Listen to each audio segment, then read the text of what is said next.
The United States just lit another fuse in the global tech war, and this time, it's aimed straight at the heart of China's AI ambitions.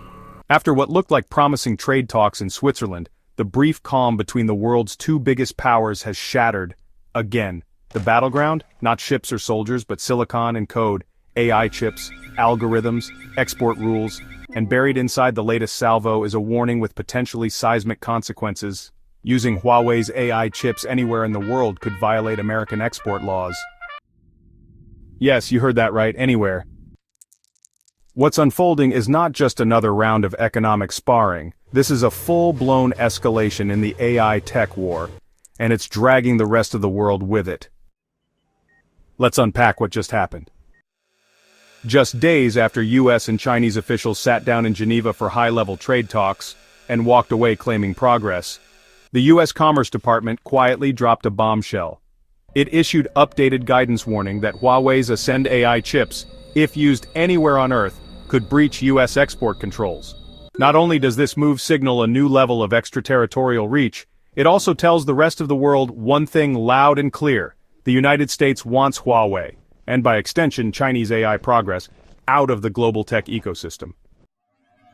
Why? Because these chips aren't just advanced hardware, they're the engine behind next-generation artificial intelligence, the kind that powers everything from facial recognition and autonomous weapons to commercial breakthroughs and cyber operations. And in Washington, that kind of power, especially in the hands of a rival, is seen as a national security threat.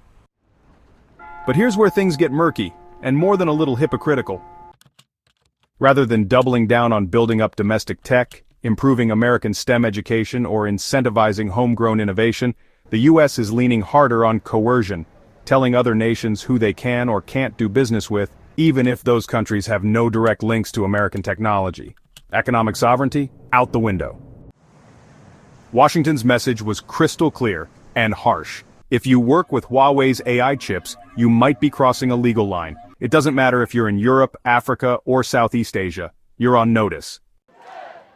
And just like that, whatever goodwill was built in Geneva crumbled. Beijing, unsurprisingly, erupted in anger. China's Ministry of Commerce accused the US of sabotaging progress made at the trade talks, calling the move a violation of consensus. In a strongly worded statement, it demanded that Washington correct its mistake. The US, for its part, went silent. No reply from the Commerce Department, nothing from the White House, no clarification, no explanation. This isn't just about one company, it's not even just about one chip. It's about control. It's about who sets the rules in a digital world increasingly governed by artificial intelligence. And it's about a broader strategy, or maybe a gamble, by the US to contain China's rise by any means necessary. Let's remember, previous rounds of US sanctions already crippled Huawei's smartphone and 5G efforts. Now Washington is aiming for China's crown jewel AI.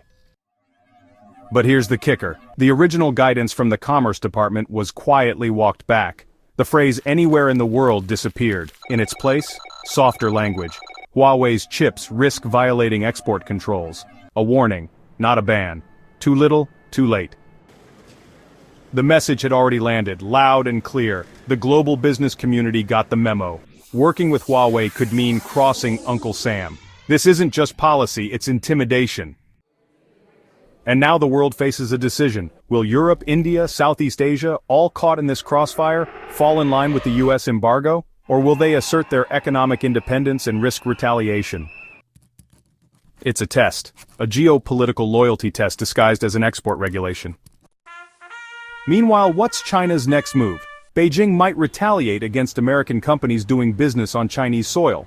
Or it could double down on domestic semiconductor development. It could pour more subsidies into its chip makers, accelerate AI research, and aggressively court partners beyond US influence. What's certain is this. China sees this not just as an economic slight but as a political betrayal, and a strategic challenge it's now determined to overcome. The AI chip war isn't cooling down, it's spreading. Because at its core, this isn't just a tech fight, it's a power struggle. The defining contest of the 21st century. Every microchip, every regulation, every diplomatic meeting is now a move on a global chessboard. This is AI's Cold War, and like the last one, it won't be decided by weapons alone, but by alliances, ideology, and the relentless pursuit of technological supremacy. So where does that leave us? Caught in the middle of a global standoff where lines blur between law and leverage, between security and supremacy, and the future of global innovation may hinge on who bends and who refuses to. Was this latest move by Washington a deliberate escalation or a diplomatic blunder? Will the world follow America's lead, or push back?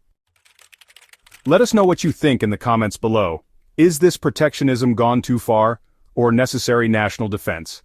Are we safeguarding the future or sabotaging cooperation? If you found this video insightful, please like, share, and subscribe. For deeper dives into geopolitics and technology, check out our Substack at worldaffairsandcontext.com. Thanks for watching, stay informed, stay sharp, and I'll see you tomorrow with more updates on this unfolding global saga. If you found this video insightful, don't forget to like and subscribe. It helps us reach more viewers who care about understanding the deeper forces shaping our world, from AI to geopolitics. Your support lets us keep asking the hard questions and telling the full story.